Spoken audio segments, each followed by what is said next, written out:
people, and if you're watching live, checking us out on YouTube, or listening on your favorite podcast provider, you are most definitely my people. Welcome to another episode of Botched and Share Shots. We still have high hopes of delivering quality wrestling content, and if not, we'll sprinkle in independent stars, so we still get over. I'm your host, a chef by trade and a mark by choice. I am the Will Gray, and joining me tonight is an independent star tearing up Great Britain for years now, Shady Nattrass. Shady, how are you, sir? I'm good, thanks. Thanks for having us on. Nice. Well, I usually start all of these about the same way, kind of a who, what, where, why, and when of you in professional wrestling. So let's start at the top and kind of talk about how you got into pro wrestling, what made you decide to be a pro wrestler. Well, I have three brothers, and early '90s we got into WWF, and WCW was on the non satellite TV in the UK, so that kind of got my interest in wrestling started, and then we just obviously four boys kept wrestling around the house, and then as soon as we found that there was a school, I think it was maybe an hour and a half away. So as soon as we found that, we all went training, and yeah, all four of us have worked matches and done various other roles in wrestling. So it was a good way to get started. Growing up in England, I'm curious, what kind of wrestling were you exposed to as a kid? What kind of wrestling did you guys have there? Oh, on like when I was growing, up, we essentially only had like four TV channels. So on a Saturday evening in the area where I am in the north of England, WCW would get shown, what, like in the middle of the night, maybe 2 a.m. So we'd set the VHS to record that, and that kind of got my interest in wrestling started, and then that led to you'd find VHSs at WWF, the early WrestleManias and Survivor Series and things like that. And then satellite came along, and that kind of changed the game for everybody, I think.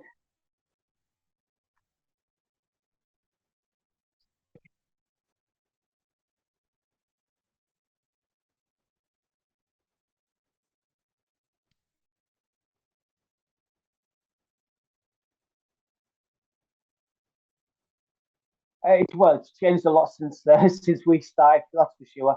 Um, because the biggest wrestling company in the UK at the time was probably All Star, but they are very much a, a non-internet fan base. So it's all like local families and camp shows and things like that. So the shows were there, but the exposure wasn't there until the FWA started, and they kind of got the early 2000s kick-started, and they would bring in like the top indie names. Yeah, they had like AJ Styles and Christopher Daniels and people like that were coming in for them. So that kind of changed the UK scene. Somebody who spent so much time active in the scene, what were some of the biggest changes you've seen though since when you broke on in the earlier 2000s to where we're at now in 2022? What are some of the biggest changes you've seen? The biggest ones were, I think it's just the ease of access to wrestling. Um, the internet has totally changed how wrestling can be exposed to people and spread around the world. Um, it's I remember when I was first starting, and maybe a few years in, uh, the footage that I had, if it was getting uploaded to YouTube, it was having to get split into two separate videos because they only had a certain length of video that you could upload. So I'd say just the general access to wrestling via the internet has has brought a massive change, and and that kind of showed with the number of wrestlers coming in, like trainees, and the number of fans at the shows. So yeah, it's just got bigger and bigger, and I think we're currently in a bit of a, I wouldn't say a dead phase, but we the boom from when the likes of NXT UK started has definitely died down. So the shows are still there and the wrestling's still there, but the attendances aren't what they were. When NXT UK was over there, did you guys see an influx once it started to pick up? Did the independent scene start to get bigger? Did it start to move a little bit with more momentum when NXT UK started? Was that what's a good way to put it? Was it like a lifeline for the independent scene there to have a direct link to the Americas?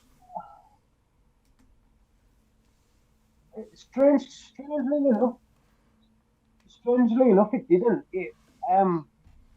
I think a lot of people kind of seen it as, oh well, that's the end of the British scene because they're just going to take all the best wrestlers and um, they aren't going to be on the shows. Um, but it kind of it did kind of mean that promotions had to create new stars rather than all just using the same ones. It did allow more wrestlers opportunities to say main event shows because the two usual main eventers or whatever would be on NXT UK. So um, you maybe didn't have them available for you for the show, so they had to put somebody else in and raise their game. So I personally think it was a good thing because, as you say, it did give direct line to WWE, and even if you just made a one-off appearance there, you're still gonna. Where, when you look at wrestling as a whole in England, um, what were some of the takeaways when from the sport itself? Has it always been big in England? Has there always been a following? Was there, like in the States, for instance, in that mid '90s, there was kind of a lull where it wasn't super popular. What's the popularity level like there in England for pro wrestling right now? Um, well, uh, right now it is down a bit the popularity as far as I can see. I think maybe about just just before NXT UK started, Progress were hot and they were getting big numbers, and that was kind of the peak the UK have had. But it is just a case of you get ups and downs. There's the start of the 2000, well, mid 2000s, there was a big rise in the following of the UK scene, and that died down. And then, as I say, came back up when Progress kind of picked up steam, and I think, we're currently down again. Um, yeah, on a whole, I think it's just not as popular as it is in the US. I can't really I can't really explain why. I don't know if it's a case of um, they just seem the UK fans, well, the UK public, shall I say, maybe seem a bit too. Um, they get a bit stuck in the whole uh, being fake and things like that. So I think it's harder for the UK fans for the general public to kind of buy into to pro wrestling. But I also don't think that the general public are targeted enough by the wrestlers and the wrestling promotions. So if you're only going to target wrestling fans, you're only going to get wrestling fans to your shows. So I think the general public should be where your shows are aimed for. One of my favorite questions I like to ask is specific about the crowds. In the States, once again, going back to that territory feel, the fans in Philadelphia are very different than the fans in Atlanta or very different from the fans in California. When you travel around the UK, do you see a big difference between the different fans? Do different territories expect different things? Is it easier to be a heel in certain places than it is to be a face? You just kind of see where I'm asking? Yeah. And I don't think there's much of a difference in the UK. I think the only time you really do get different, is it targeted for your families, or is it targeted for your hardcore wrestling fans? You definitely get a lot more family friendly shows in the UK. I think because like I said, it's kind of there's more chance of selling more tickets to a family than there is two or three wrestling fans in the area. Um, the biggest uh, difference in fan bases anyway in the UK.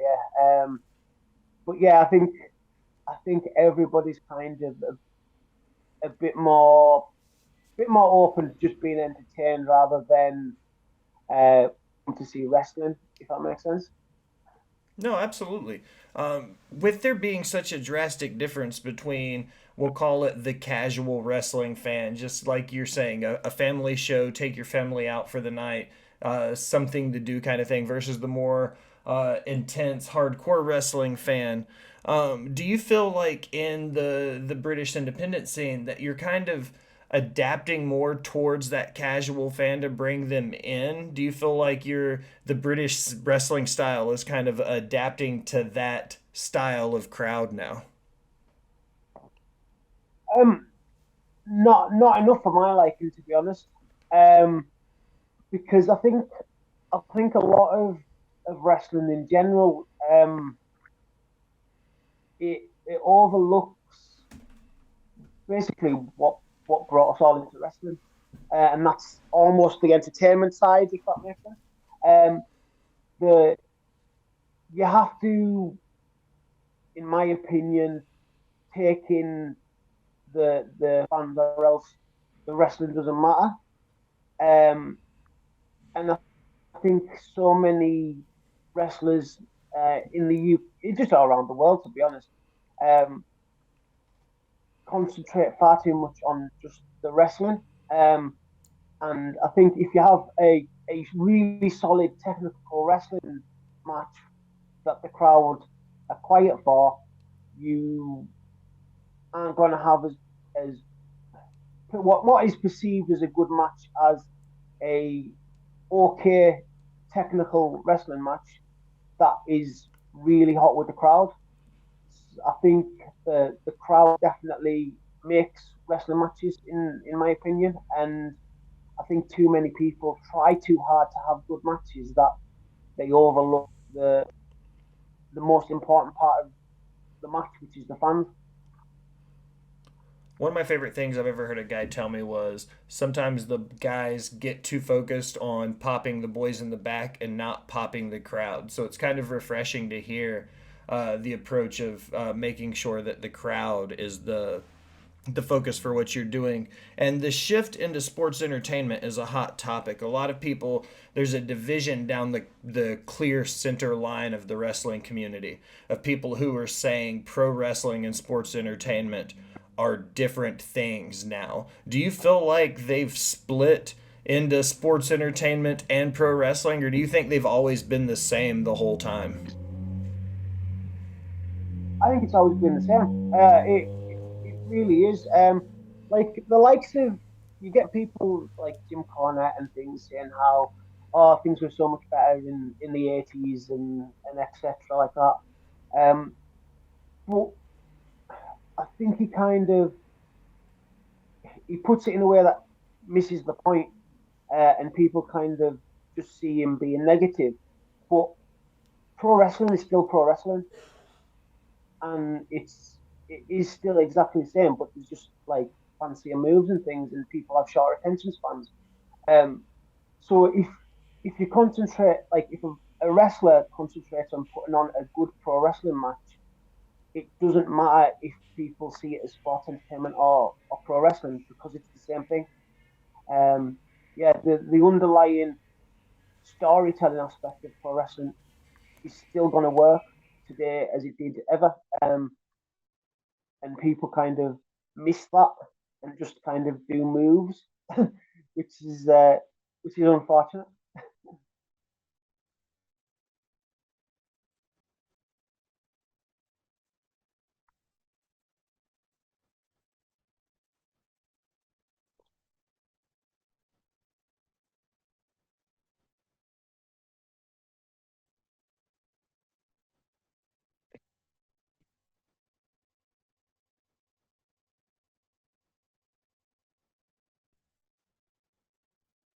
Know, those diehard wrestling fans like the United States does. What was it like for you guys breaking into that scene with such a limited, um, the like crowd base, I guess, at first? It's kind of it was kind of a good learning experience for the likes of myself, to be honest, because um, you have to learn how to get the crowd to react. If uh, if if it's a tough crowd and you can get them to react when you do a show full of wrestling fans, it's easier to get them to react because they want to, and because you know that you can get um, unwilling fans to respond, it makes it easier when you do actually wrestle in front of wrestling fans. So I think a lot of a lot of wrestlers that started or kind of got their experience when the boom was on, they kind of took for granted how much you have to work for a reaction because they were just used to going out there and the fans cheering and booing. Whereas you put them in front of a tough crowd and they struggle, and that's a big difference in my opinion. When you wrestle, I've heard a lot of people say it's easier to get people to hate you than it is to get them to love you. Do you feel like that's the case in England as well? Do you think it's easier to get over as a heel? It's easier to get the crowd to hate you than it is to get them to love you? Probably, yeah. Um, but there has to be, yeah. If you're a heel, you have to work as a heel. This whole cool heel um, thing that people seem to do, it isn't. It doesn't work. If you're a heel and people start liking you, then you're not a heel anymore. Um, and I've definitely dived in at the I am a heel with my character because it's I'm experienced enough to be able to use my um, heel character to help less experienced baby faces um, and help them realize what they need to do to get better. Um, if you have a heel who's just getting booed because he's he swore at some kids or something, it's not being a heel. People aren't booing you because they want to boo you. They boo you because of the way that you're treating people, which isn't being as I say, isn't being a heel. That's just not being a nice person, which is totally different because we are meant to be heel characters. Um, and if you can get people to hate you enough while you're wrestling, but understand that they hate you when you wrestle, and not just that person isn't a good person. So that's going to end up putting people off. If, as I say, if for example, a heel, um, let's say swears or whatever, them fans might not come back, and then you you've done the total opposite job of what you're supposed to be doing, which is being a draw. And if fans then don't, because the way you acted around them, then that's kind of, as I say, takes away the whole point, because we should be trying to bring the fans in, and as I say, that's kind of an overlooked aspect as well, being able to understand the business side. Um, but yeah, it's, as I say, you want your heels to be hated enough that the fans want to buy tickets to boo them, rather than, I don't want to see this person because I don't like him. So, what do you think about a heel like an MJF then? Somebody who is obviously a heel. He plays a heel fairly well. He's one of the best in the business right now, arguably. But every time he walks into the arena, he's getting cheered. What do you think about that kind of a heel work, where he's playing the heel well, but the crowd's still cheering him on every time he steps foot in the ring? It's a tough one.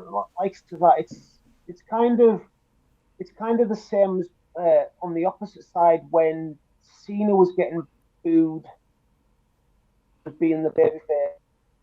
Um, you then put in the position where do you do you pull the trigger and turn them, or it's kind of a tough one. It is either way to gamble. Um, but as long as MJF would be keeping to his character and not kind of letting the cheers in, then I would say he's still doing the right thing. Um, because it's when they start kind of um, wanting the fans to cheer them, if that makes sense. Because any heel shouldn't want any fans to cheer them, regardless of the situation. So yeah, as I say, if he just keeps doing what he's doing and being a heel still, then it's then just a case of, okay, he's a good heel. When do we pull the trigger on turning him face, and will it work? Because he could turn face and then everyone's going, oh, well, he's just a watered down version of what he was now. So it's you get put in that tough booking booking position, um, and that gets overlooked as well, because you see fans nowadays saying, oh, this person should be here, this person should be face, they should be doing this, that, and whatever. But it doesn't always work that easy. All right, Shady. Well, I close all of my interviews with 5 rapid fire questions. I've got yours queued up, ready to go. You ready? Yeah, definitely. All right. What's your favorite food? Ice cream. Always a solid pick. What's your favorite movie? Um, Pulp Fiction or Fight Club? Pulp Fiction. This is 2 weeks in a row. My guest has said Pulp Fiction was their favorite movie. Big Tarantino fan, so I'm okay with that. What is your favorite finisher that isn't yours?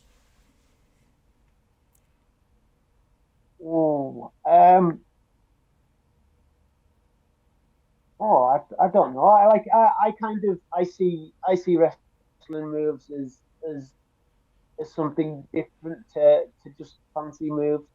But yeah, it's a tough one for us to say. Maybe my good friend Paul London's shooting star press. I love a good shooting star. Who is your favorite superstar growing up? Um, it was Mr. Perfect and then Al Snow. Mr. Perfect. Do you think Kurt Hennig is one of the greatest to never win the big one, so to speak? Having to never won the world title? Absolutely, absolutely, yeah, And absolutely. But I also think that added to his quality in my opinion. I completely agree. Um, with somebody like Dustin Rhodes, not to divert too far off, do you think Dustin Rhodes goes on that same list now that he's getting ready to leave the boots in the middle of the ring as somebody who's never won a major world title? Do you think Dustin Rhodes moves onto that list now? Oh, definitely. And to be honest, I think it was because of the Goldust character. I think if he'd went to WWF with a more serious character, I think he would have been in a position to be a world champion. But as Goldust, I don't think it made sense for him to be a world champion. Alrighty, Shady, your last question. What is the favorite venue you've ever wrestled in? Strange enough, I actually think it was the show I did for PCW yesterday, which was in a nightclub called Flamingos in Blackpool, and it just adds such a unique vibe to a wrestling show that I think it was a brilliant venue. It was only the second time they'd run there, but they've already announced that they're going back there next year, and hopefully the numbers will keep increasing, and we'll fill the place out. And yeah, as I say, it just brings a nice um, a different atmosphere rather than just everybody sat around the ring on chairs. There was different levels to the seating and the fun areas. Um, the lighting and the sound were good. There was some LED screens, and I just think, yeah, I just thought it worked really well, and yeah, it was. I was a big fan of it. All right, Shady. This is my favorite part of the episode, man. This is a chance for you to plug your stuff, put yourself over, tell everybody what you've got coming up and going on. Yeah, all my social medias at Shady Nattrass, and that's on Twitter, Facebook, Instagram, all your Snapchat, your TikTok, everything. I try and cover as much social media as I can. And also, if you do fancy buying some t-shirts, shadynattrass.bigcartel.com. And if you're in the US, they use a local printer to you, so there's no international shipping charges, which is always a bonus. Nice. And yeah, just uh, yesterday was my last show of the year, I think, and I just I've got a couple of dates already booked for next year, and just want to keep having a busy year. I've kind of been in a few new places this year, so um, I'm always a fan of getting myself to new places and seeing how different crowds react to myself, and that's been fun. And also, if you check out my YouTube, I have matches up there which I try to post weekly. I think I've got nearly 70 matches up there with the likes of Ricochet, Roderick Strong, Paul London, uh, Angelico, Jay Lethal, a big range of stars from all over the world. So I hopefully get some people checking them out. Any chances we're going to get you in the States anytime soon? Hopefully, it was penciled in for last month, but things kind of fell through for various reasons. Not really anybody's fault. It was just one of those things that happens. But yeah, hopefully I'll be over at some point. Excellent. Well, Shady, I appreciate you stopping by and chatting about some wrestling with me. Not a problem. Excellent. For Shady Nattrass, I am the Will Gray. Thanks for stopping by and listening, my people.